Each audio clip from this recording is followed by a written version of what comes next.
2000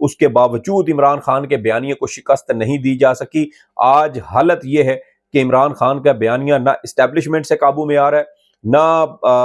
جو ہے وہ حساس ادارے اس کو کاؤنٹر کر پا رہے ہیں، اور نہ ہی یہ تمام پرانی گھسی پٹی چلے ہوئے کارتوس سیاسی جماعتیں یہ عمران خان کے بیانیے کو کاؤنٹر کرنے کی پوزیشن میں ہیں۔ اور حالت اب یہ ہو چکی ہے کہ عمران خان کے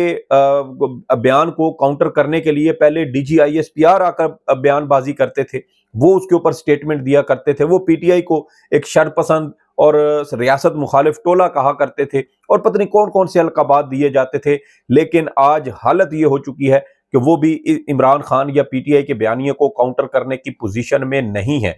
اور یہ ساری جو سچویشن ہے یہ اب ہمیں اس اینڈ کی طرف جاتی ہوئی نظر آ رہی ہے جو گزشتہ تقریباً 31-32 ماہ سے جو کھیل پھیلایا گیا، اب وہ عمران خان اس کھیل کو سمیٹ رہے ہیں ایک آخری مارکے کی طرف، اور وہیں پر پاکستان تحریک انصاف اور اسٹیبلشمنٹ کے درمیان آخری لڑائی ممکنہ طور پہ لڑی جائے گی، اور یہ لڑائی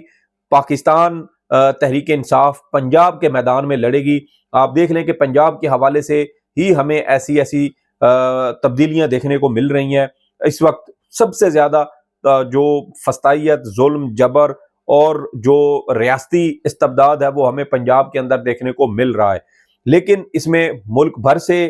پاکستان تحریک انصاف کے لوگ شامل ہوں گے، اور شاید یہی وجہ ہے کہ عمران خان اور پاکستان تحریک انصاف کے رہنماؤں کی جانب سے اس طرح کھل کر بیان بازی کرنا اور اس کے اوپر تیار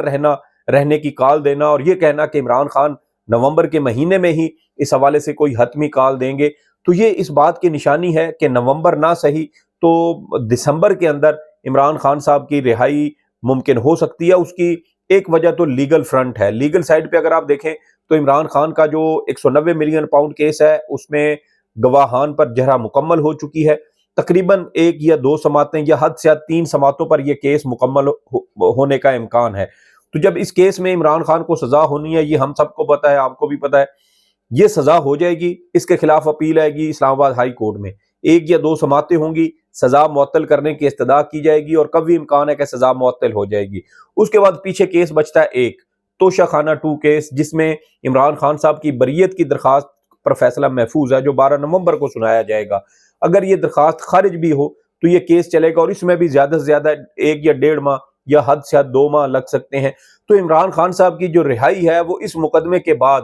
اور تو کوئی بڑا مقدمہ ہے نہیں، دہشت گردی یا 9 مئی کے واقعات کے حوالے سے مقدمات ہیں، لیکن وہ مقدمات بھی بہت کمزور ہیں، اور ان میں عمران خان صاحب کی ابھی آپ کو دیکھا ہوگا کہ 2 روز پہلے لاہور میں ان کی 4 مقدمات میں ضمانت منظور ہوئی ہے، تو وہاں سے بھی ریلیف ملنے، انصاف ملنے کا امکان ہے۔ تو یہ اب چیزیں جو ہے نا وہ عمران خان صاحب کی رہائی کے ساتھ ہمیں منسلک ہوتی نظر آتی ہیں، اور اسی حوالے سے سیاسی فرنٹ پر بھی دیکھیں تو وہاں پر بھی مولانا فضل الرحمان، اختر مینگل، محمود چکزئی اور جو دیگر سیاسی رہنما ہیں وہ اس حوالے سے معاملے کو سلجھانے کی کوشش کر رہے ہیں۔ بہت سارے لوپ ہولز، بہت سارے لوز اینڈ اس میں موجود ہیں۔ عدلیہ والی سائڈ پر اگر آپ دیکھیں تو وہاں 26ویں آئینی ترمیم کے حوالے سے بہت ساری جو ایشوز ہیں وہ موجود ہیں۔ سندھ ہائی کورٹ میں تمام ججز پر مشتمل آئینی بینچ بن چکا ہے۔ پشاور میں ابھی تک 26ویں آئینی ترمیم کے حوالے سے قرارداد منظور نہیں ہوئی، وہاں آئینی بینچز بنے نہیں ہیں۔ اس کا مطلب یہ ہے کہ پشاور ہائی کورٹ اس حوالے سے کوئی فیصلہ بھی جاری کر سکتی ہے، 26ویں آئینی ترمیم کو سسپینڈ بھی کر سکتی ہے، اور اگر 26ویں آئینی ترمیم سسپینڈ ہوتی ہے تو سپریم کورٹ آف پاکستان میں جو سارا پروسیس ہوا ہے، جوڈیشل کمیشن اور چیف جسٹس یحییٰ افریدی کے تعیناتی، یہ سارا پروسیس ریورس ہو سکتا ہے۔ تو یہ وہ چیزیں آپ دیکھیں کہ ساری یہ جو چیزیں ہیں، یہ ان کے جو سرے ہیں وہ ہمیں ایک نقطے پر جا کر مرکوز ہوتے نظر آ رہے ہیں، اور وہ مرکوز ہو رہے ہیں اس آخری لڑائی کی جانب، اس آخری سیاسی اور جمہوری لڑائی کی جانب جو اسٹیبلشمنٹ اور اس حکومتی سیاسی جماعتوں کے اتحاد کے خلاف پاکستان تحریک انصاف آنے والے دنوں میں لڑنے والی ہے۔ اور اسی جو فیصلہ کن لڑائی ہے، اس کی تیاری کے حوالے سے علی امین گنڈا پور نے بھی کہا، اور اسی حوالے سے پاکستان تحریک انصاف کے سیکرٹری جنرل سلمان اکرم راجہ نے بھی بات کی، اور انہوں نے کہا کہ اب عمران خان کا یہ پیغام ہے کہ اب عوام کو باہر نکلنا ہوگا، پاکستان کی گلیاں، سڑکیں اور میدان عوام کا انتظار کر رہی ہیں، اگر آپ لوگ اب بھی باہر نہیں نکلتے، انقلاب نہیں لاتے، تو پھر تمام لوگوں کو چن چن کر مار دیا جائے گا۔ تو یہ جو اس طرح اس حد تک اتنا اگریسو قسم کی جو حکمت عملی اچانک آپ کو پاکستان تحریک انصاف کی پالیسی میں نظر آ رہی ہے، یہ کوئی معمولی بات نہیں ہے۔ عمران خان نے یہ ایک بہت بڑی کامیابی ہے کسی بھی سیاسی جماعت کے لیے کہ اس نے فسطائیت کے اس دور میں جب لوگوں کے کاروبار تباہ ہوئے، ان کی عزتوں پر ہاتھ ڈالا گیا، ان کے گھروں پر چھاپے مارے گئے، ان کے کاروبار تباہ کیے گئے، ان کی پراپرٹیز گرائی گئیں، ان کی جو روزگار تھے ان پر پابندیاں لگائی گئیں، ان کے دفاتر سیل کیے گئے، ان کے گھروں میں لوٹ مار کی گئی، ان کے خلاف جعلی مقدمات بنائے گئے، ان کے گھر والوں کو، اہل خانہ کو اور عزیزوں کو، رشتہ داروں کو ہراساں کیا گیا، لوگوں کو لاپتہ کیا گیا، پریس کانفرنس کر کے ان کو پاکستان تحریک انصاف چھوڑنے پر مجبور کیا گیا۔ کون کون سے ایسے کام نہیں ہوئے؟ اور اس سارے عمل کے دوران عمران خان کا اپنے بیانیے کو مینٹین کرنا، نہ صرف مینٹین کرنا بلکہ اس کو مزید بڑھانا، عوام میں مقبول کروانا، یہ وہ سیاسی کارنامہ ہے جو اگر ہم دنیا کے جو ہے وہ دنیاوی سطح پر بھی دیکھیں، پوری عالمی سطح پر دیکھیں، تو ہمیں ایسی کوئی مثال شاید نہیں ملتی کہ کوئی سیاسی جماعت اتنے زیادہ ریاستی جبر کے باوجود اپنے آپ کو منوانے میں کامیاب رہی ہو۔ تو یہ اعزاز عمران خان، ان کی سیاسی جماعت، ان کے رہنماؤں اور ان کے کارکنان کو جاتا ہے، جنہوں نے اس سارے ماحول میں، اتنے سخت ماحول میں، نہ صرف اپنے جو ان کی سیاسی حیثیت تھی اس کو برقرار رکھا، اور بلکہ اس کو اسٹیبلشمنٹ سے بھی منوایا اور اپنے سیاسی مخالفین سے بھی منوایا اور اپنے بیانیے کو بھی عوام میں ہر گزرتے دن مقبول کیا۔ دوسری جانب اب جب یہ سب کچھ ہو چکا تو دوسری جانب اب اسٹیبلشمنٹ اس حوالے سے بہت زیادہ دباؤ کا شکار ہے۔ دباؤ کا شکار اس سینس میں ہے کہ صوابی کے اس جلسے کی جو تپش ہے وہ ہمیں راولپنڈی اور اسلام آباد میں محسوس ہوتی نظر آتی ہے۔ مثال کے طور پہ اسلام آباد میں دیکھیں، جلسہ صوابی میں تھا، یہاں سیل اسلام آباد کو کر دیا گیا، 0 پوائنٹ کنٹینر پہنچا دیے گئے۔ اس کے علاوہ اسلام آباد کے جو دیگر داخلی اور خارجی راستے تھے وہاں پر کنٹینر پہنچائے گئے۔ پولی کلینک کے پاس جو فضل حق روڈ تھا اس کو بلاکس لگا کر بند کر دیا گیا۔ تو بھئی جلسہ ثوابی میں ہے، آپ کو اسلام آباد میں کس چیز کا ڈر ہے کہ یہاں کیا پی ٹی آئی کوئی احتجاج کرے گی؟ تو اس سے آپ اندازہ لگا سکتے ہیں کہ اسلام آباد میں بھی اس جلسے کی تپش محسوس ہوئی، نہ صرف تپش محسوس ہوئی بلکہ باقاعدہ پاؤں جلے، پر جلے، ہاتھ جلے اور سیاسی نظریات جلے۔ دوسری جانب آپ راولپنڈی میں دیکھیں تو راولپنڈی اسٹیبلشمنٹ کا دارالحکومت ہے، گڑھ ہے، وہاں سے بھی ہمیں اس جلسے کی تپش محسوس ہوتی نظر آتی ہے اور اس کا ہمیں رد عمل بھی دیکھنے کو ملا۔ اور وہ رد عمل کیا تھا؟ وہ رد عمل تھا جناب خواجہ آصف صاحب کا صوابی جلسے کے حوالے سے بیان۔ خواجہ آصف صاحب فرماتے ہیں پاکستان تحریک انصاف کی جو قیادت ہے وہ کوئی 50% کمپرومائزڈ ہے اور کوئی 25% کمپرومائزڈ ہے۔ علی امیر گنڈا پور کے حوالے سے بھی انہوں نے کہا کہ وہ بھی ایک کمپرومائزڈ سیاسی رہنما ہیں۔ تو یہاں خواجہ آصف صاحب سے ایک سوال بنتا ہے کہ خواجہ آصف صاحب، آپ نے اس بات کو تسلیم کر لیا ہے کہ پی ٹی آئی میں بہت سے لوگ ایسے ہیں جو 50% کمپرومائز نہیں ہیں اور بہت سارے ایسے ہیں جو 75% کمپرومائز نہیں ہیں آپ کے اپنے بیان کے مطابق۔ تو مجھے بتائیں، تو یہ تو آپ اس بات کا اعتراف کر رہے ہیں کہ پاکستان تحریک انصاف اس تمام تر جبر اور فسطائیت کے باوجود ایک بڑی انڈیپینڈنٹ سیاسی جماعت ہے جس کے کارکنان کہیں نہ کہیں اگر تھوڑے بہت ان کے اوپر دباؤ ہے بھی صحیح، تو ان کی اپنی ذات، ان کی اپنی شخصیت کا ایک بڑا پہلو جو ہے وہ اسٹیبلشمنٹ کے دباؤ سے آزاد ہے اس سارے ماحول کے باوجود۔ دوسری جانب آپ کون ہیں؟ آپ کی اوقات کیا ہے؟ آپ کی حیثیت کیا ہے؟ آپ اسٹیبلشمنٹ کی گود میں بیٹھ کر اسٹیبلشمنٹ کی چوسنی چوستے ہوئے آپ پاکستان تحریک انصاف پر یہ الزام لگا رہے ہیں کہ آپ کے لوگ 50% کمپرومائز ہیں اور کچھ 25% کمپرومائز ہیں۔ تو جو 50 اور 75% کمپرومائز نہیں ہیں ان کے بارے میں آپ کا کیا خیال ہے؟ اور آپ کی اپنے بارے میں آپ کا کیا خیال ہے؟ جو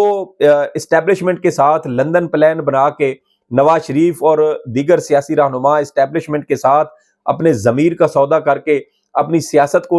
کا سودا کر کے، اپنے اس ملک کے 25 کروڑ عوام کا سودا کر کے جو اقتدار میں آئے ہیں، جو لوگ ڈاکٹر یاسمین راشد سے 88,000 ووٹوں سے ہارے ہوئے ہیں، جو مریم صفدر روان وہ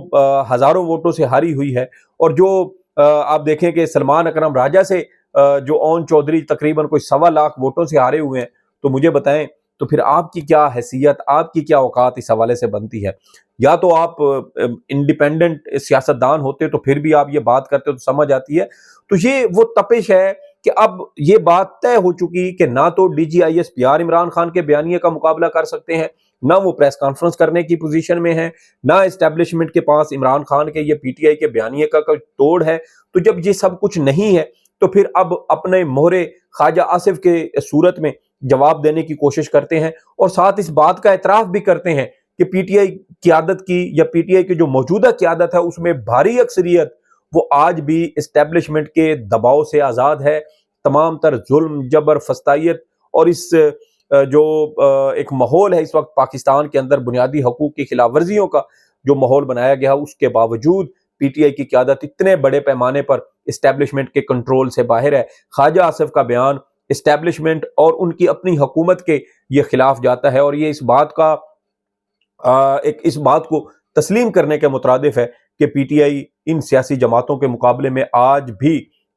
آزاد اور خود مختار سیاسی جماعت ہے، اسٹیبلشمنٹ کا دباؤ رد کر رہی ہے اور اپنی سیاست کے لیے وہ بھرپور طریقے سے جد و جہد کر رہی ہے۔ تو خواجہ آصف صاحب نے میرے خیال میں تو اپنے پاؤں پر کلہاڑی ماری ہے، اپنا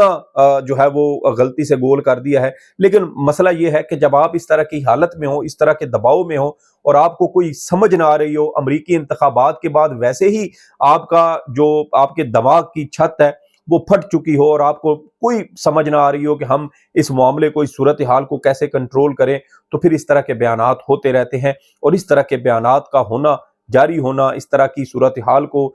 پر اپنی رائے دینا، یہ اس بات کا ثبوت ہے کہ عمران خان کی سیاست اور عمران خان کا نظریہ بالکل درست سمت میں آگے بڑھ رہے ہیں، اور نہ صرف آگے بڑھ رہے ہیں بلکہ اب وہ دن بھی قریب ہے جب پاکستان تحریک انصاف اور عمران خان اس سیاست کا پلٹا کرنے والے ہیں۔ جو کچھ بگاڑ اس ملک کے اندر اس نظام کے ساتھ ہو چکا، میری دانست میں صدارتی نظام اس وقت سب سے زیادہ سوٹیبل سسٹم ہوگا، اور آنے والے دنوں میں آپ دیکھیں گے کہ جس طریقے سے یہ سارا آپ کا ملکی نظام، پورا ڈھانچہ ریاست کا، یہ جس طریقے سے ایکسپوز ہوا ہے، اس کے بعد صدارتی نظام کا راستہ روکنے کی اس نظام میں سکت ہی نہیں ہوگی۔ اور آپ دیکھیے گا کہ جس وقت آئندہ الیکشن ہوں گے اور پاکستان تحریک انصاف جیت کر اسمبلی میں آئے گی، اس ملک کے اندر صدارتی نظام قائم کرنے کے 90% سے زائد جو امکانات ہیں وہ واضح اور روشن ہو چکے ہیں۔ دیکھنا یہ ہے کہ پاکستان کی سیاست آنے والے دنوں میں کیا جو ہے وہ رنگ سامنے لاتی ہے، لیکن ایک بات طے ہے کہ اب عمران خان اس سیاست پر، اسٹیبلشمنٹ پر حاوی ہو چکے ہیں، اور یہ غلطیاں اب اسٹیبلشمنٹ کی جانب سے بھی ہوں گی، حکومت کی جانب سے بھی ہوں گی، اور اس کا براہ راست فائدہ آپ دیکھیے گا عمران خان اور پی ٹی آئی کو ہوتا ہوا نظر آئے گا۔ یہ کچھ تفصیلات تھیں جو آپ کے ساتھ شیئر کرنا تھی۔ سعید بلوچ کو اجازت دیں، اللہ حافظ۔